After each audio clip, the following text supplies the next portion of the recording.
Please join me in welcoming our two very special guests, Gloria Steinem and Salamishah Tillet. Thank you both so much for coming. Go ahead. Thank you both so much for making time for our first ever fireside chat in this 10-year program. It's really so meaningful to all of us that you've made time to be with us tonight. And I just wanted to share that actually the cohort did not know who our fireside chatters would be until Sunday when they arrived. And when Emily announced both of you, there was lots of enthusiasm and excitement. And I know everyone here is just super thrilled that you're here with us tonight. So Pamela and I thought we would kind of dispense with the bio stuff since you already know both Gloria and Salamishah and probably got a chance to read their many accomplishments in the handouts we gave you. And we thought we would just instead share very quickly how we came to know them personally. And I think neither one of them knows the stories we're about to share. So I'm going to start with Gloria. And in my case, you don't know my story directly, but you've probably heard it a million times over from a million different people. But I wanted to share that when I was a junior in college at the University of Michigan, we were speaking in Ann Arbor at the Michigan Theater. And I have a really distinct memory of waiting in line to be the first person to go in the building, and it's always cold in Ann Arbor during the school year, and so I am positive I camped out for many hours in the cold. And I remember when the doors opened, I rushed to get into the very front row, like I was in some sort of concert. And it felt like a concert because I remember very specifically you talking about finding your voice and the struggles and the process and journey you went through to find your voice and to find your leadership. And doing it in service of this field and women and girls that you're working for. And it really, that's 15 years ago, probably more, and it's really stayed with me and helped me find my voice and my leadership. And I really just thank you for that. It's meant a lot to me over the many years. Thank you. And thank you for indulging me and being able to do that. And I think one of the really neat things about Gloria is that Gloria really knows that a movement is never about one person. It's about many people coming together. It's about partnership and collaboration and working together with, lots of people and communities coming together to work for change. And what that means is that Gloria is a consummate connector of all people and really helping people come together who she feels like are gonna, with people knowing each other, things are gonna change. So last year, in June of last year, I got an email with a subject line called "A Living Present" from Gloria. I'm referring to each of you, a young and ageless writer, activist, and artist named Salamishah Tillet. She's using the arts to help women and girls find their voices after, heal from, be aware of sexual assault and abuse, both through a film about her own experience, A Long Walk Home, and through a program called Girlfriends that she's begun in one of the poorest and most violent neighborhoods in Chicago. She's about to publish a book on life in this country after the civil rights movement, has a blog, publishes humane, smart, feminist critiques of such things as why Precious got a different reception from The Color Purple. Google her. She lives in New Jersey when she's not teaching and finishing her PhD at UPenn. From meeting her and talking to her for a few hours, I'm sure you'll find her a big gift. And then we were really, really lucky to be able to meet Salamishah. And Pooja, Caitlin, and I all came away and thought, oh my God, what a visionary, really visionary leader we're in the presence of, and just someone who just embodies so much of what the change we want to see in the world and kind of how you approach the work and the world. And so we're so honored to have you here as well, Salamishah. Thank you. So nice. Thank you. So our first question is asking you both to draw on your very rich histories in this work. And if you could share with us, what are one of the two big lessons you've learned along the way that could be helpful to us as we consider and envision a new world without violence against girls and women? I think both as an academic and as an activist, the role of culture and the role of the arts in both oppressing, understanding the way that art and culture can oppress individuals, and in particular, the way in which homophobia, misogyny, and sexism is sort of part and parcel of both, music industry, Hollywood, different forms of artistic expression in our culture, but also thinking about, in our work, we do a lot to use the arts as a transformative tool.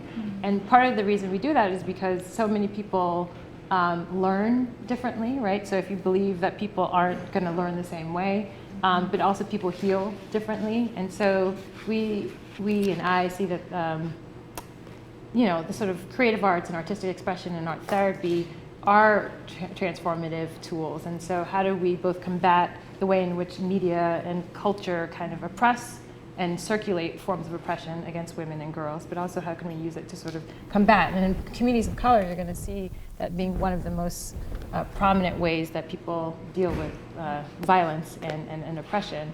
And the second experience, and then I'll hand it over to Gloria. Intersectionality, and I think you all have been really trying to incorporate that as sort of fundamental to Novo and move to end violence theory of change. But and I was reading different quotes today, and I'm not quoting Gandhi. I'm going to respond to Gandhi, but the idea in which the notion that you judge a society by the way it treats its most vulnerable members. I think we can judge a society by empowering the most vulnerable members, right? So that the most vulnerable members, if we actually believe that those at the margins can give us wisdom and are the true custodians and guardians of democracy, putting them in the positions of leadership or empowering them to define what leadership looks like for themselves has to be pivotal to any social movement or any social justice movement. So for me, it's always those at the margins being in the center and always operating as such.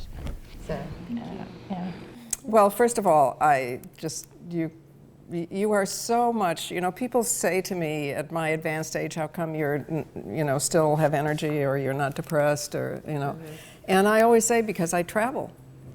And that's why, I come and I get to see you. And imagine seeing Salamishah as a teenager. And now, it is such a huge reward. And it helps me know, and I think all of us know, that what we read in the media or what we see in the media doesn't really represent the country. Because, we're seeing the real thing. Well, I was trying to, thank you for the questions you sent. It's always good to be asked questions, helps you know what you think, And so I emerged in terms of thinking about violence and combating violence with a microcosm, a macrocosm, and something in between, right? And the microcosm, I think, has to do with whatever life presents us with, do it. Now, my lesson in this was kids in supermarkets, little kids, who were being screamed at and hit, and I was never sure what to do. I wanted to intervene, but I was really afraid I was going to make whoever it was mad and make it worse. And finally somebody said to me, but you're not doing it for the parent or for the caregiver, whoever it is. You're doing it for the child. That child, no matter what happens, may always remember that some grown-up person said, what's happening to you is wrong and it's not your fault. Right? So ever since then, I try to say something. Even if it's like, the song, there's a song called Don't Yell at the Baby. It's a street song, Don't Yell at the Baby. Somebody just started singing when this was happening. That's just one example. But there are things that present themselves to us. We didn't choose them, but serendipity brought them. And if within reason we can do something about it, why not? We don't always have to be doing something huge. And indeed, in nature, isn't it the chaos theory, I think, that something that happens early in a long process becomes huge? Right? So I just find that satisfying somehow, and it has a certain spontaneity to it, and it's sort of, life presented you with this. The other end of that, for me, is believing, seeing, reading, learning, whatever you want to say, that it wasn't always like this. That there were societies for maybe 95% of human history, in which there were languages without gender. There was violence in self-defense, but there weren't armies, there weren't wars for territory, there weren't nation states, there weren't lines in the sand, and this I owe so much to reading about the Native American cultures, reading everything I can about Indian country here, but also about the Dalits in India, the Khoi and the San in Africa, the original cultures. I've started to say original because I think aboriginal and traditional are a little confused. But the oldest cultures, the ones everybody here came from. And I find that very helpful. I've been reading, of course, most of what we have are European observations, say, when people came here. But they were stunned that they couldn't believe, that people didn't beat their children, and they disapproved of it because you have to beat the devil out of children, they thought, coming from this European mess that they were coming from. That even these savages, as they say, don't rape their prisoners. That, so many of the women who theoretically were captured actually didn't want to go home, because life was, and Benjamin Franklin is especially pissed, that he says, we take these young Native people, we feed them, and as soon as they're able to run away, they're gone, Why? And other, European families are, going over to the other side and so on. So, because I think the way whoever that may be at the moment, get to us is to think it's impossible because it's never been. It's part of human nature to have violence and gender and racism and hierarchy is try to be, but there were cultures organized on circles, not pyramids, and with a sense of linkage, rather linking, not ranking.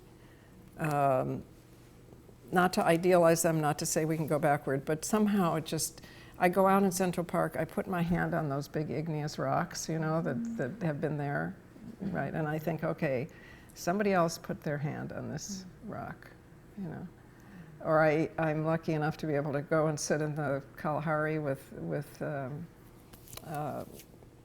Khoi, San women, and they're there with their digging sticks, showing me what they use for headaches and migraine headaches and abortifacients and birth control. I mean, it's incredibly sophisticated. Women did control their own fertility, and there was about balance between men. Anyway, so those two ends I find very helpful. And in the middle, of course, is the land of aha to me. It's, when I suddenly learn something, I think, that is fantastic, and that has to do with roles, with the idea of gender, the invention of race, and all the ways in which we suddenly realize that that it's bullshit, and and or it's about our brains, when we suddenly figure out that brain chemicals are there to bond with each other. Brain chemicals, actually the aha thing is itself a chemical when you learn something for the first time. We're communal creatures. That's it. That's how we learn, and so. I guess that's it. I mean, it's what life brings you, like walking along the beach and seeing what the tide has brought and trying to be helpful. Having faith and looking at the big politics, I think. If you could tell us, what is the most personally transformative experience you have had as movement activists? Okay. I know that was down there, but somehow I didn't do that. Okay, I'm thinking. You can answer something else. Okay. Okay, I have a longer answer for this one. So I'm a rape survivor. My mother is a rape survivor, and so my sister and I grew up in a household. She was a victim of stranger rape, and she actually pressed charges against the person, and the person was incarcerated. But it was a really pivotal time for her, obviously, but we also were sent to live with my father in Trinidad. And then we moved back to the United States when I was in 8th grade. And so both legally, she had a different response than I did when I actually was sexually assaulted, but also we grew up in a household of silence around sexual violence. And so we knew this thing happened to her, but we didn't talk about it ever, even though it transformed all of our lives. When I was in college, I was sexually assaulted my freshman year by someone I was dating, and then I went to Kenya and study abroad program, and I was sexually assaulted there. And my freshman experience, it's a classic scenario. I said didn't want to do it, but this person forced himself on me, and I didn't call it rape, right? And it's the famous book, I didn't call it rape. I didn't call it rape. And I never wanted to take that shower, right, that I think you see on television that women take. So when I was sexually assaulted in Kenya, it was by someone who was more of a stranger, and I was in a really, a situation where I just couldn't escape, I couldn't get out of it. And so when I came back to the United States, I told people, and then I started going to therapy, and then it took me a couple of years to start putting the pieces together. I was a survivor of multiple sexual assaults, and I published it in the feminist newspaper on campus. But I was fortunate to have my sister, who is younger than me. I told her the story, and she didn't know how to help me, but she was taking social documentary classes at the time, and so she decided to photograph my healing process. And I think it's the healing from the trauma that I think is the most radical thing that I was able to do, and that informs all of my activism afterwards. And so I know a big component of the work that you all are doing is self-care, and I think the relationship between self-care and taking care of yourself as movement leaders, but also the more I heal and the more I work on myself, it gives me power and language and tools to actually push my own intellectual work and my own political activism. So I think the relationship between two women, and sisters in this case, in response to rape, which is really different than my mother's response, and for a number of reasons, I'm more privileged than she is. I was raped in college, she was a single mother, and just the idea of going to therapy was there for me. But it also changed my sister's life. She's now a therapist, and she is an anti-rape activist, right? And so I guess that's what I mean in terms of it's a really traumatic experience. And I think this is the story that most of the people in this room have, either by being a survivor of violence or knowing someone who's a survivor of violence. Just the way that fuels the work we do, but also being very aware of the fact that we're constantly healing and growing and thinking, and how that has to be the basis of our activism, as opposed to sort of the thing we do when we're overworked or too tired or exhausted or underpaid, right? So I guess that's my my answer. But I do think self-care is a radical, it's part of a radical act. And so just to see that as part and parcel of my project of political engagement and feminism, I think is how that's my answer to that question. You know, I have to say, I think mine is learning to speak in public. I know that sounds a little tame, but I grew up mainly, my family kind of were gypsies, and we lived in a house trailer when we were supposed to, I would have been in school. So I didn't really actually go to a full year of school until I was about 12. So I was constantly reading. That was my big escape. Reading. Which is a very passive thing, actually. You know, so my whole life was in my head. And I was absolutely 100% terrified to speak in public. And I continued. In fact, I was, you know, they wouldn't, after I started to be a writer, sometimes, you know, people will book you on a radio station or something, you know, to talk about what you've written. And I would always try to do it. I would try to get on television and I would cancel out the night before because I would lose all my saliva. Does that happen to you when you? And each tooth got like a little sweater on it, you know. And I could not. It was like a temporary catatonic fit. I could not do it. And it was really only when a combination of the anti-Vietnam War movement and the civil rights movement and the women's movement were all, and it wasn't happening in the media, that I realized I somehow managed to get up in front of people, not by myself though. That's why I always had a speaking partner. I couldn't do it by myself. So I asked a friend who, to come with me. And, it's good to go with your fear, I think, actually, because in this case, because then we had a speaking team, one white woman, one black woman, as Flo Kennedy used to call us, little Eva teams, something for everyone. And that turned out to be, good, because obviously we got much more interesting, diverse, big audiences than we would have individually by ourselves. So following the fear is not a bad thing. And then I discovered, also following the fear, that because I didn't want to speak that much, I always left more time for the discussion period than for speaking. And that I discovered, if you make a place where it's safe for people to speak, and you just sort of set an atmosphere, people will get up and say the most extraordinary things. I wish I could have written down over these years the amazing, and in big audiences, it's like it becomes a force field, a kind of an electronic field or something, and people will say things they wouldn't even say to one other individual. It's extraordinary. So I guess it's some kind of balance between confronting your fear and accommodating it. Just trying to figure out what it is that you can do, and seeing what happens, because that's the way you find out. Each of us can contribute to making change in a different way because of who we are internally and what we can and can't do. But you've each written and thought a lot about the intersection of class, race, and gender as it relates to violence against women and girls. And wanted to ask if you could share some of your thoughts on our movement's history on these issues, as well as where we are now and where we need to be.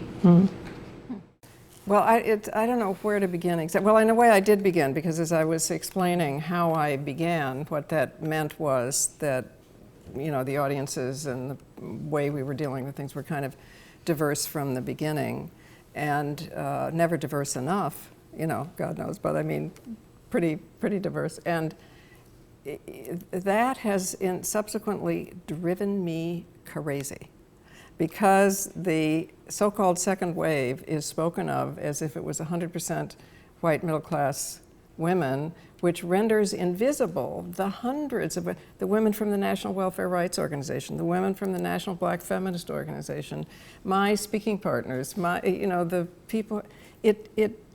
It wipes out the pioneers, and the very first ever public opinion poll that was done of women's opinions on women's issues.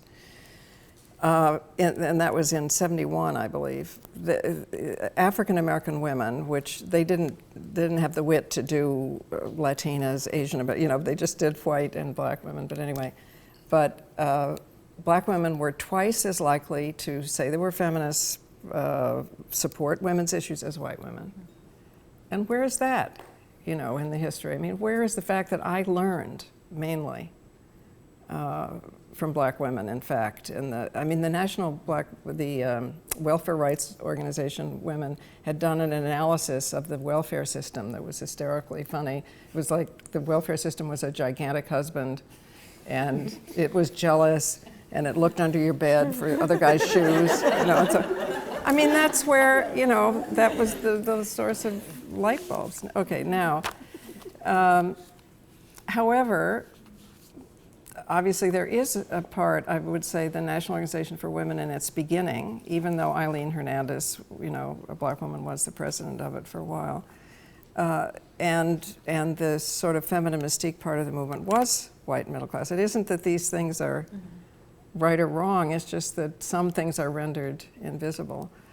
And I think what's most important to me personally is to keep explaining to white women why it is that racism, racial caste systems restricts all women.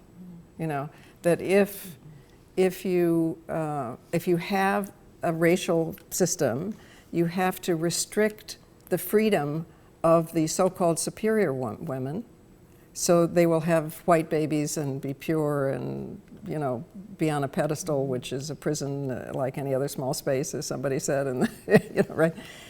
So white women are restricted, sexually restricted by racism. Women of color are sexually exploited by racism in order to produce ever more cheap labor and be sexually available to. It does it to everyone. And what worries me about intersectionality as a term is that I fear it's only perceived as applying to women of color. If you know what I mean. Maybe I'm wrong about that, but because the very idea of intersection means two things, if you see what I mean. Yeah, but it means like 4 or 5, 6. Yeah, no. Yeah. I know. At least a minimum term, of two things. Yeah, it means lots of things. Yeah. But anyway, so my life's ambition, actually, in terms of public opinion polls and voting, is to make white women as smart as black women. No, but look at the voting patterns. It's incredible. No. I mean, single white women are smarter than married white women, you may notice. If you look at the think about that, you know. And the other part of it that I think is that I try never to fail to is why it is that the same groups are against. As they say to me on campus, they say, you know, so how come the same groups are against lesbianism and birth control? You know, and so I think, you know, we have to see that the racist, patriarchal, hierarchical, whatever you want to think, is to say that sexuality is only okay when it's directed towards having children and takes place inside patriarchal marriage, so the kids are owned. So naturally, you know, the same groups are going to be against birth control and against sexual expression between two women or between two men, which is a lie about human sexuality. I mean, I think we're the only animals who can. I always worry at this point that I'm oppressing animals when I say this, but anyway, that can experience the same sexual desire whether we can conceive or not. So sexuality for humans has always been a way, not only a way we procreate if we choose, but that we express love and caring and reach out to each other. So it's those, I mean, it just is, I'm gonna go to my grave saying, but, because it just seems to me so self-evident that this, and of course class is imitation race. Really, I mean, if you don't have enough divisions already, then they invent. If they're not visible, we'll create them. Right. Well, I think you're talking about the recovered, the histories that were lived, but then are repressed, right? When the big stories or the grand narratives of history are told. And I think, for me, it's important to hear those stories because when you're organizing young people, whether they're college students or high school students or you know, people a little bit older than that, but when you're organizing them, it's important for them to have a genealogy. At least it's important for me, but it's also important for them to know that they're not the first to be doing. I mean, they may be the first to be doing it in their particular way. They may be the first to be tweeting their, you know, personal theory of change, but they're not the first to sort of come up with ways of combating racism and sexism and homophobia and classism and the ways in which they kind of live and coexist together. And I think we've been talking about this book, and I keep on saying, and I'm like selling Danielle McGuire's book for her, but there's a book that's called At the Dark End of the Street that came out last fall, and it's this white woman, white feminist historian, and she looks at how Rosa Parks' early radicalism was around the investigation of Recy Taylor's rape in I'm bad with dates, I'm not a historian, I'm a literary critic, so 1943 maybe, she was gang raped by 6 white men in Alabama. So Rosa Parks was the investigator, and it was a national campaign, it was a national movement. And so the book traces how this movement to get justice for this woman, Recy Taylor, in the 1940s is the birth of the civil rights movement, right? So if you know that the birth of the civil rights movement is around ending violence against black women, that's a completely different narrative than any of us have been brought up with. And I have my PhD, and I went to Harvard and never heard about Recy Taylor and only knew about Rosa Parks. I mean, I knew she was an activist, and I knew that the Montgomery bus boycott was a planned movement, but I didn't know that she was this feminist, right? And so what does it mean? So I know the second wave feminist movement, the big story loses women of color or invisibilizes women of color, and the civil rights history diminishes black women's radicalism around issues of violence against women. So I think it's these important social movements in the United States that we all, at least in my generation, look to as a model of resistance and change that doesn't actually think about the ways that these things have always been going on, that they've been all women and men have been coming together to fight against ending violence against women and girls as part of a larger history of ending other forms of oppression in the United States. So I guess for me as an academic and as an activist, it's always keeping those stories alive. And I had the good fortune of meeting Recy Taylor last week in DC at an event. Yeah. And she cried. It was so interesting because I went from this DC, the Slut Walks meeting, which is all radical, fourth wave feminist, quote unquote, and then this very like black church-oriented meeting around Recy Taylor. But it was interesting and that's the other thing. How do these communities come together and talk about sexual violence? Because they're talking about them in different ways, but they're still trying to imagine a world in which women aren't vulnerable. So to these kinds of exploitations. So there was a side point. But I said the history is important, not only because it's invisibilized all these different groups, but it's also important for our movement today to have a model, right? And also something to depart from as well. So I guess that's just, and I think we're all doing this work in different ways for different communities and seeing it as part of a global movement. But I think it's resurrecting those voices and being vigilant about the ways in which, and I guess I find intersectionality important and useful, not as a way of discrediting other ways of thinking about it, but to think that they've always been coexisting. So that's just, again, it's like the center and the margin constantly shifting. Intersectionality. Yeah, I was just worried about the word. Yeah. I don't know if I'm as an organizer, the people in the street know what intersection, but the concept is right. No, I don't think, you just say it different. Yeah, exactly. Right. I don't know if it's as useful for organizing as it is for like writing a paper or something. So. Right. I think we should, let's actually open it up, and we have a couple more questions, but let's open it up because I bet a lot of other people have questions as well. Thank you both for coming. Gloria, about must have been 1987 or 86, somewhere in there. I had a chance to meet you and hear you at one of the Ms. Institutes for Women's Economic Development, and as I was reflecting back on that, I was remembering some of the inspiration, the way you call on others to really find themselves and find the connections, and that I've kept that with me since then. So I guess my question would be for both of you: who do you call on when you need that inspiration, that support? Where do you get that from? I'm sorry to say, I don't want to be. But when you said that, I thought about Wilma Mankiller, and she, of course, yeah, right. She died a year ago, April 6th. But when people are gone, actually, which can happen young as well as old, it isn't that they go away. It's that your relationship with them changes. Do you know what I mean? I mean, I in other circumstances have tried to think about closure because people just kept talking about closure, and then one day I saw a cartoon with a guy going around with a briefcase selling closure. So I thought, well, maybe I'm not the only person who doesn't get this closure thing. But so in a way, I mean, I kind of, if you know somebody, I kind of, then I go to I still go to Wilma, right? Or I call up, it depends what it is, because the person who's gonna, it's so valuable to have people who tell you the truth. I can't, right or wrong, who you know are going to tell you. That's just so important. I hope you do that for each other. It just is. Sometimes you have to beg people to tell you. You have to say, "Tell me the worst thing." It's just so helpful. Robin Morgan, certainly, and Alice Walker, certainly. I say those names because you know those names, but there's lots of names you don't know, that I just turn to. And I don't think we can do it without that. We're communal people. We need to have that kind of resonance for each other.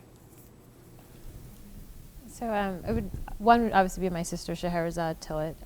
She's just more empathetic. She thinks I'm more empathetic, but I think she's just truly a more empathetic person than I am. And also is in working with survivors in a different way in terms of her therapeutic practice. So it's always a reminder to me of the possibility of change. And the other person is Aisha Shahida Simmons, who's the director of the film No. And I met Aisha, she's the one who actually connected us, and then I met Aisha when I was 25, and we just started doing our work. Shahrazad and I started doing our work. And she was filming No, and so she invited me to be a participant or someone who shares their story, and then I became an associate producer later on. But Aisha's film, to me, is such a, it's in the tradition of Alice Walker, or these stories in which Black women share their stories of sexual violence, and yet it's the first film to do so. And I just think Aisha is such a radical figure and a radical Black feminist. So she's a self-identified radical Black feminist. So for me, she's also the person I go to make sure my politics are right? Like to make sure, because I feel like I'm a less, she's guns blazing and I'm a little bit more reserved. So I feel like it's good to be intellectually and politically challenged by someone you think is more radical than you. And I think our friendship, born out of a mutual trauma. Both, she was sexually assaulted when she was in Mexico, I was sexually assaulted in Kenya, but through the process of trying to actually engage communities of color to end sexual violence, but also to have mainstream communities understand that this is a real issue and you're not racist for acknowledging that Black women are raped at this point predominantly by African American men. That journey has been, her journey to make No has been amazing, but my participation in that and how I've grown as a feminist has been instrumental, so yeah. For myself, Aisha's film has been really powerful in really opening that dialogue around cultural silencing, and so how do you do this work in your community, raise that awareness, hold that loving space for your men to be able to come and take that, and also not sell yourself, your radicalism short, and I think that was a really powerful film, and that's where I first saw you, and I'm just really blessed to be in this circle where we're talking and taking that step around that intersectionality, because it's, for me, it's trying to hold the pieces of my culture that are really powerful, and also knowing that there are pieces of that culture that have also been very wounding, and so how do you do that with a lot of still maintaining that spiritual connection, and then looking at how do our cultures intersect so that we're able to take those lessons from those communities where, Gloria, you said you've been around that spiritual practice, because I feel like a lot of spaces that we go, we're not talking about that. We're not bringing spirit in, and to those relationships that have left, that we never lose that connection, and how do we really build this movement that is around keeping that flowing for us? So how do you keep that spirit going?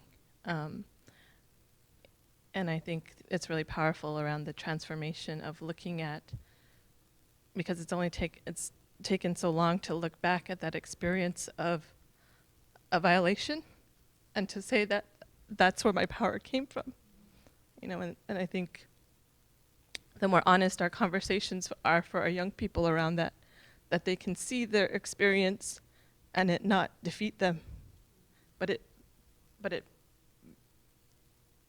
is allowed to be born more movement. Mm. Can I just say something in response? This is a little beside the point, but it strikes me that what happens to men is called politics and what happens to women is called culture. if you know what I mean. And so sometimes we have to say, wait a minute, this is really a power relationship. It really isn't about, because calling it culture is a way to keep us from changing it in some ways. So I just think, you know, we're trying to get the politics out of culture, if you will, or the power relationships out of it, so that it can be creativity coming out in a group and shared experience. But I think even just putting that on the table as the culture of silencing for our men who come from the same culture to understand, because I want to recognize and hold that space for them, because my brothers have experienced the same suffering, and I want it to be that our culture is this powerful healing place, you know, and I think it's the politics outside of our culture that come in to define what's the political process, instead of our communities having that culture that is our piece, because it's a dialogue of some other community around what is politics. You know, so what is the politics of my community? And how do we then start from that space? Because we're always, not always, but that has been that fringe, that going back and forth, so that you lose a sense of what is my culture and what is other people's dialogue of what my culture is supposed to be. You know, so I think that's this. And where did it come from? You know, I mean, one of the things that Wilma always said that helped me was, you know, that an act of violence takes 4 generations to heal, you know. So it came, what about those boarding schools, you know, where kids were raped and they're still discovering graves of children around those boarding schools? You know, we don't, you know, that got repeated. And it didn't get invented by the, and it's continuing. It's, right. So when we look at this trauma piece, it's like trying to look at the intergenerational, the historical trauma, the intergenerational trauma, the individual trauma, and to realize that the complexity then of that trauma that we're beginning to feel for myself is different for my kids, and so is different for me from my great-great-grandmother's experience. But the pain is exponentially grown through that silencing. You know, kind of like that mathematics that we talked about earlier. And so it's the interpersonal healing as powerful, right? Because I was in Alaska, and we're talking about child sexual abuse, and you can see how missionaries and churches came in, and you can see like where our communities have been divided of who's Episcopalian, who is Baptist, who is Catholic. You know, that's the history of the colonization, to see this wave and this mapping. And then to have this elder, because I've been trying to think about how do we heal this trauma? And I think No really helped to kind of look at, I think it highlighted pieces of that, so that you see this historical context of economy and how that was born, and how people then are labeled and created. And so this healing that we have to look at. And that's why it's this lifetime place, because I can't go back and change the experiences of my parents or my grandparents. All I can do is understand that history. And the piece of that exponential growth of what our children are carrying is all that pain. You know, that's why I think reconciliation is really the core of power of what we need to do, between not just your race and my race and this race and that race, between my parents and myself, between my brothers and myself, between my sisters and myself, because it's this whole onion of this trauma. And for me, the intersectionality is the way to my liberation isn't just to release this one piece. The way to my liberation and the way to call back in my power is to recognize that this domination has occurred in all these sectors, and the conversations that have occurred at the silencing of my family or my people or my community. But then I recognize that my family and my people and my community are all of you in this room.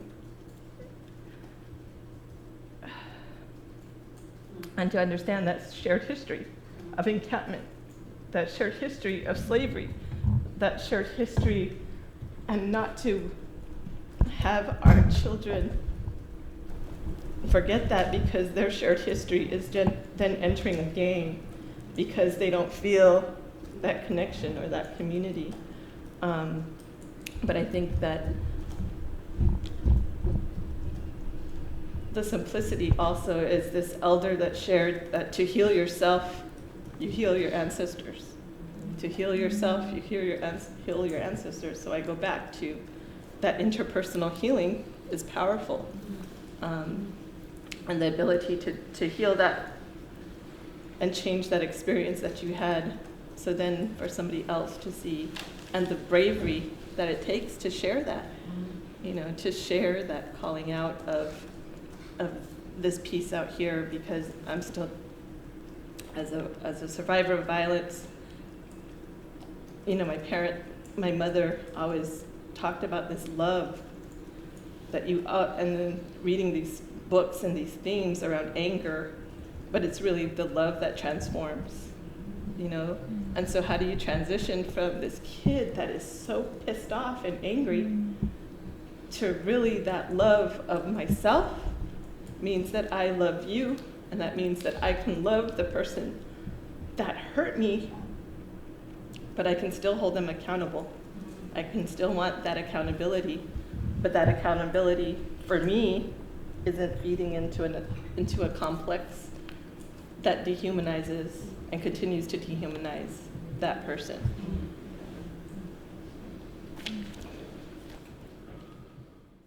Just sort of in a general sort of question, if you were to think about historically and just through your talks and sort of moving through the community, what kind of suggestions or thoughts do you have in terms of where we need to go next with the movement, and if you have any suggestions or lessons learned or anything of that sort that you might want to, pass on to the group.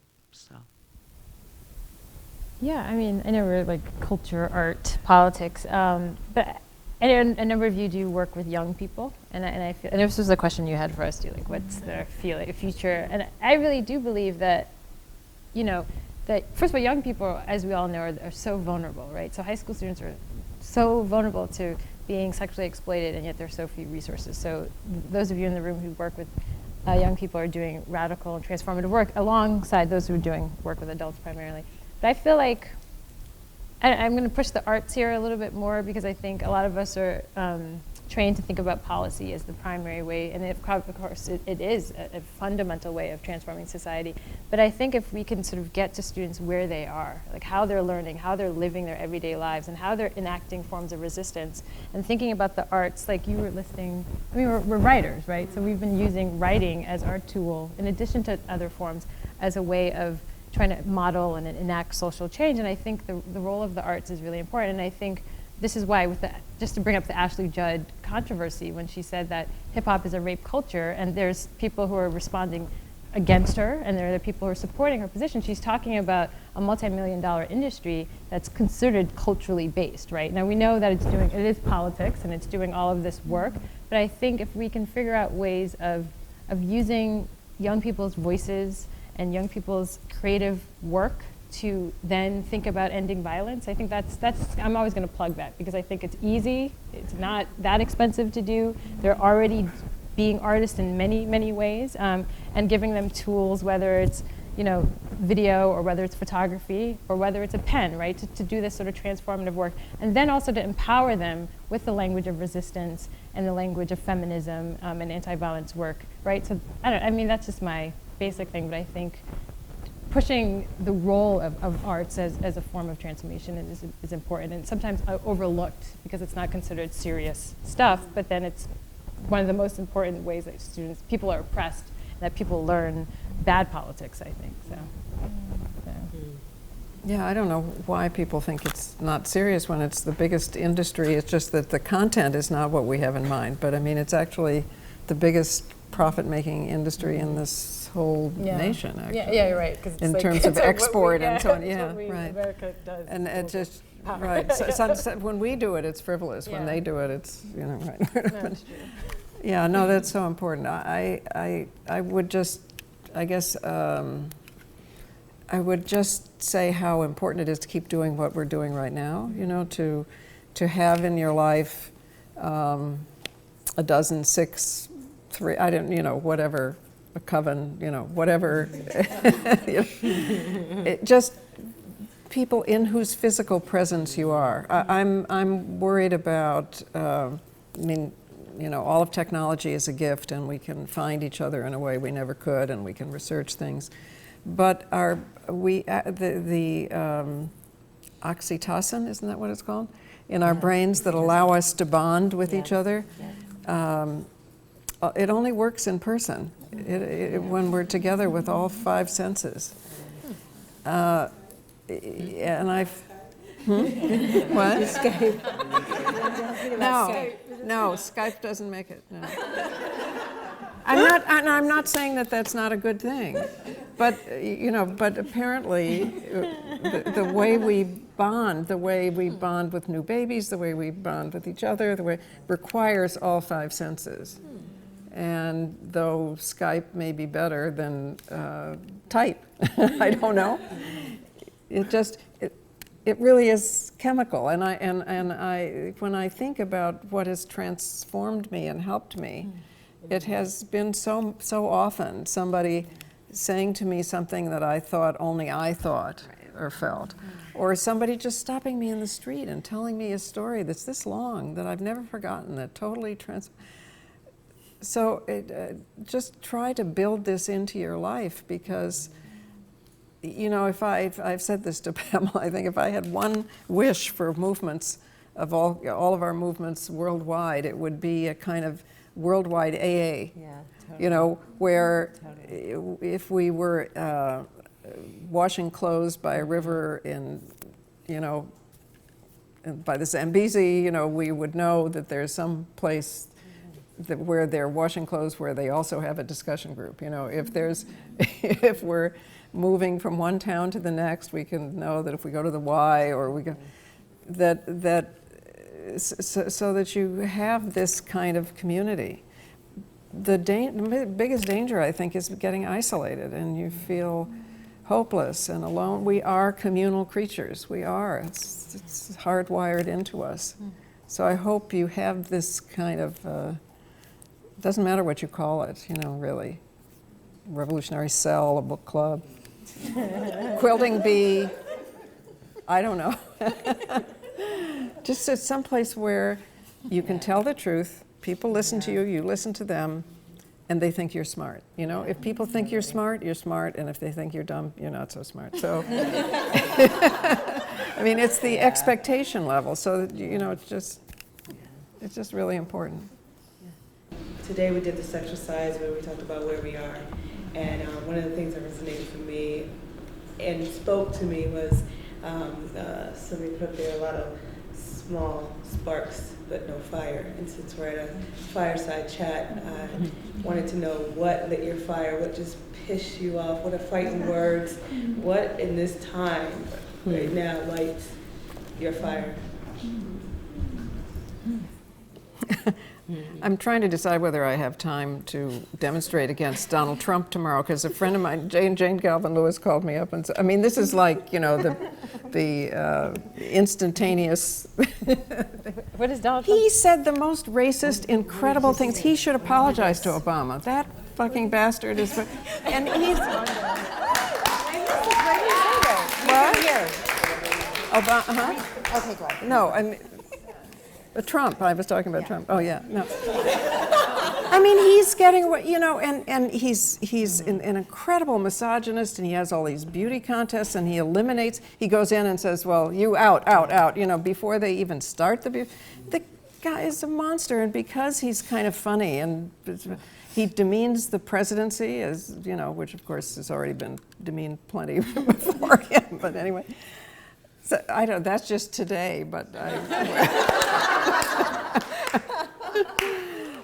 but you know, there's no shortage, and that in state legislatures now they're introducing serious pieces of legislation that would call murdering an abortion doctor self-defense. This is like a license to kill. I mean, it's not going to get passed, I don't think, but still, I mean, they're putting this forward, and all the nationalizing of women's bodies and all the, you know, right. So I think, and we talked about this, the billboard that's being put across the country, but the one in Soho, and there's a number of reasons why. So what is the most dangerous place for an African American is the womb, right? So one, just because it's going on this long history of black women being unfit mothers, right? From slavery to freedom, whatever you want to call it. And that black women are always, procreative capacities or abilities are always legislated, right? And always exploited. So that's the history of America. That's the history of black women's bodies in America. So that's just bad. That's what it calls them.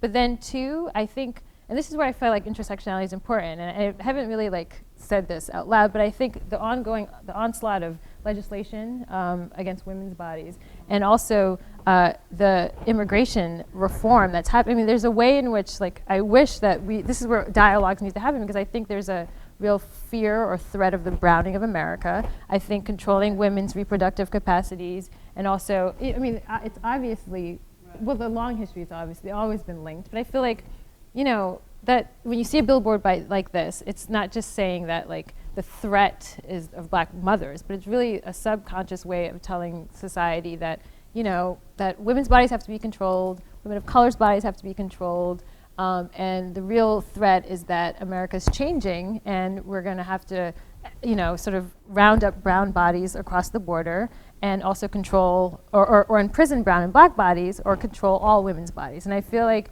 that billboard does all of that, right? And how we respond to it is up to us. And I think this is why there needs to be coalition building, again, and this is the problem with the women's movement being seen as a white women's movement, and immigration reform movement being seen as people of color, that there isn't, I mean, I'm sure there's people talking, and there are people in this room who are probably doing all that work, but I think the fact that we're constantly divided when the issues are overlapping, but we don't necessarily see them as such, is a problem. And this is why conservatives are trying to pass this legislation. And so anyway, I'm gonna obviously light my fire, but I just feel like, I don't know, it's just those billboards are really frustrating. You know, what we're not doing is presenting it positive. I mean, I do think that there is huge tension, fear, ridiculousness about the fact that in 20 minutes, most of the kids in school are going to be kids of color, and by 2050 and probably before, you know, most people in this country won't be of European origin and all that stuff.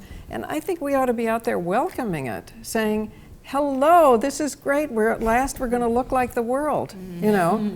Is this not way overdue? You know, that you know, the number of white people is like, you know, in the world, you know, and we need white people to be angry about it too, because in a big way, because it's restricting.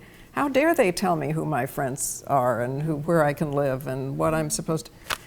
So, you know, it's there subterraneanly, and we have not done a couple of things. We haven't pointed out that most undocumented immigrants, a huge majority are women and children. So it's still treated as if it were guys, you know, who were drug dealers or something like that, even though they're not either, but, you know, right.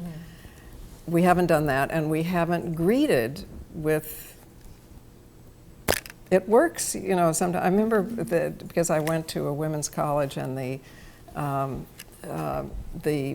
whole great lesbian threat in Northampton, you know, Smith College, was like, everybody was talking about it all the time. Poor Ruth Simmons was the president then, you know, she had to deal with all this stuff.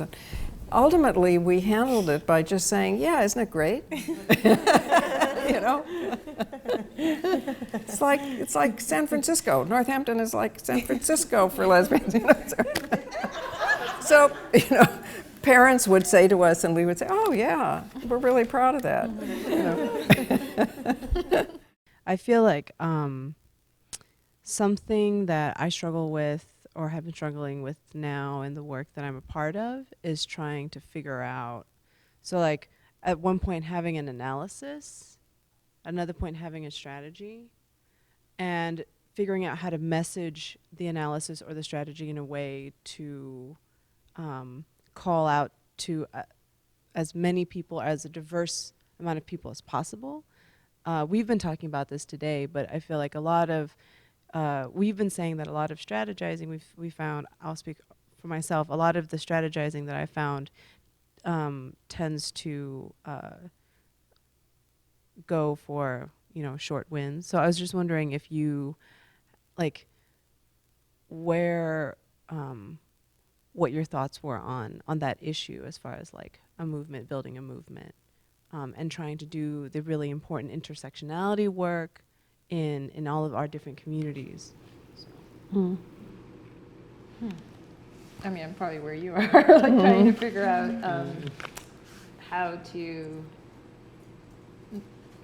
link theory and strategy, or theory and action, and really, and it sounds kind of distasteful, but an issue in terms of how do you recruit more people to be part of the movement, right? And I mean recruiting being the distasteful word. How do you get more people to see this as consciousness raising? How do you see it as an important issue that is affecting them, and also for them to understand that it's affecting them?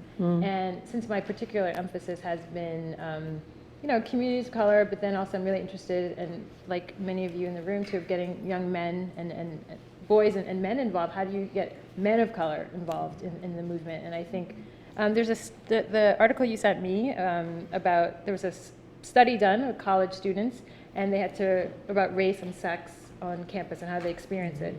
And the study pointed out that all students put race ahead of sexism, right? So even though racism is prevalent on campus, and most students experience it through microaggressions, right? Sexism ranges from bad jokes to sexual violence, right?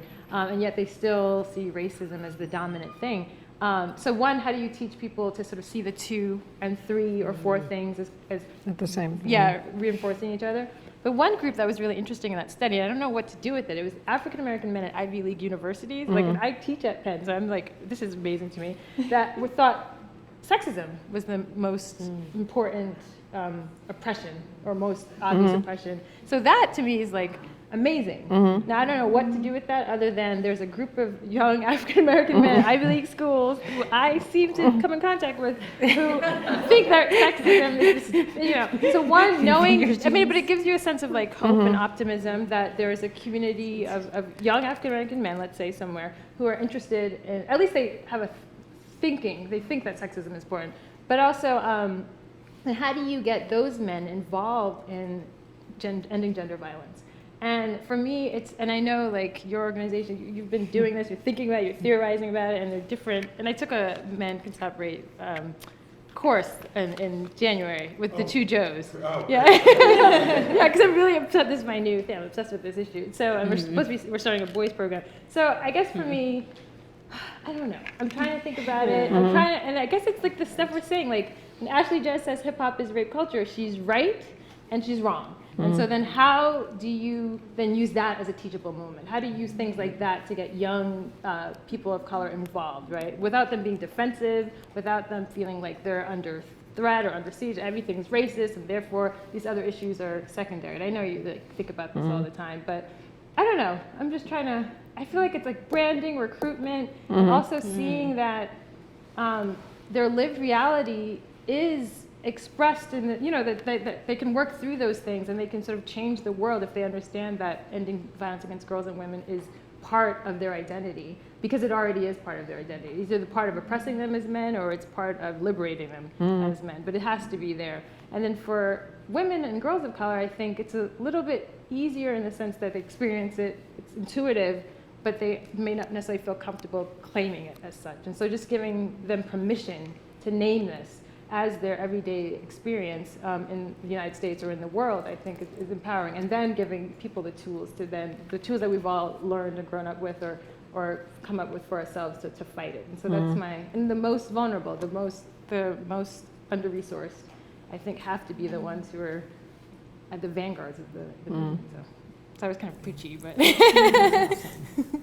No, I think what you're saying, and what we do is we look at this situation, problem, this is what organizers do. It's what fun. It's like being a social entrepreneur, you know.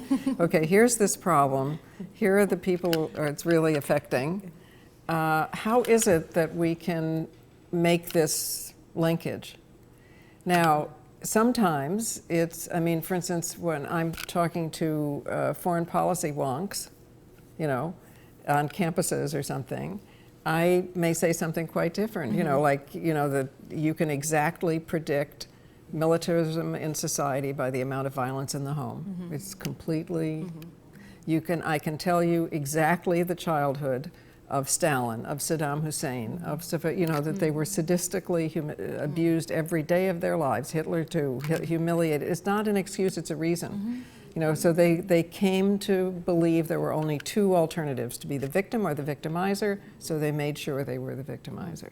You know, I mean, you know, I try to link up, and it's hard because actually, I'm sorry to say that things are not taught this way. You know, the family and child care is sort of feminine, and the foreign policy and militarism is, and so nobody ever says, hello, this causes that. But that's what the peace women in Ireland understood, which is why Ireland is now no longer at war. That's what the women in Liberia understood. You know, I mean, these things are connected. So in that setting, I would try to do that. And so what's fun, I think, is you know, if you present each other with situations, okay, here's the problem. It is fun to try to invent, you know, what the connections are and what the arguments are and who the constituents are who should get together. And then there's just some sort of guidelines, you know, unless there's some real reason to have a photograph that's all people of one color. You never have a photograph of all people of one color, you know. I mean, you just sort of make guidelines, you know, you're just not going to do that, or there's Bell Hooks's guideline, which is if you buy shoes together, you can do politics together. She always says to people, you know, who do you go to the movies with, you know, who do you go shopping with, right. And there, you know, it's true, we have to know each other because trust is such an important thing. You know, we have to be able to call each other under duress and say, what am I doing wrong, or will you help me, or I fucked up, will you defend me, you know, or whatever it is. You know. I mean, you know, it's really important. I mean, you know, anybody can support you when you're right. It's your friends who support you when you're wrong, you know. And we're all going to be wrong, I hope, because otherwise we wouldn't be daring, you know. But the last thing I want to say is if you are having a good time, you will be so magnetic to people. When I think of who it is in my life, you know, who I remember, this is, I don't know why it's come back from some brain cell there, but in the 1968 Democratic Convention in Chicago, which if, you know, from reading about, you probably know was like World War II.5, you know. I had no idea what to do. There were riots in the street, there were, you know, it was a disaster. It was a total disaster. So, you know, I had farm worker literature, you know, Cesar Chavez literature. So I was walking around on the floor of the convention just because I didn't have any other thing, you know, giving it out. And Daley's guards came and broke my glasses and stuff. And some guy who I should find and thank came up to me and he said, just do it.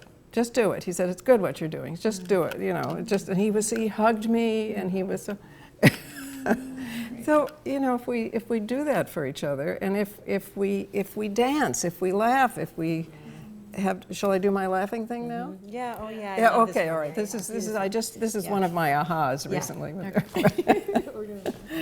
No, but I was reading something and I realized that laughter is the only emotion that can't be compelled. You know, you can make people afraid, obviously. And you can even, if you isolate someone and they're dependent for long enough, you can compel love. You know, we all know from Battered Women, you can, or the what's it called, the Stockholm Syndrome. Yeah, you know, that you can compel love, but you can't compel laughter. It comes when two things come together and make a third in an unexpected way, and you know, you recognize, you learn something and you laugh.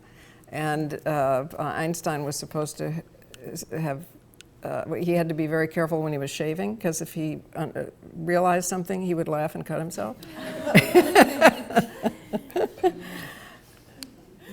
You know, so, and it's it's another thing, another characteristic of the original cultures, I would say, is that they don't differentiate laughter and seriousness. It's okay in the middle of a very spiritual ceremony to laugh, and then you know, if something's funny, and you go on, and it's the kind of false solemnity of the Episcopalians you have to watch out for, you know.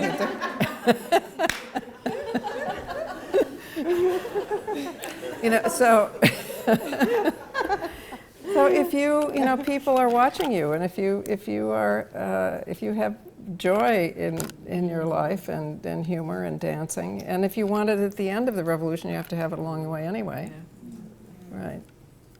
You'll be magnetic. You are magnetic. Do you both share with us, what is the most fun thing that you do? Oh. You've been asking everyone that? We've been Everyone. Everyone who's answered never it. worked for To get it to come into the program. That was part of the interview process. Mm-hmm. Yes. I'm sort of caught between fun and pleasure. I mean, massages are really right up there. Because I sort of think, if only I can manage to die while I'm having a massage, I won't even mind dying. And that's really important, you know, because actually oxytocin is released by touch.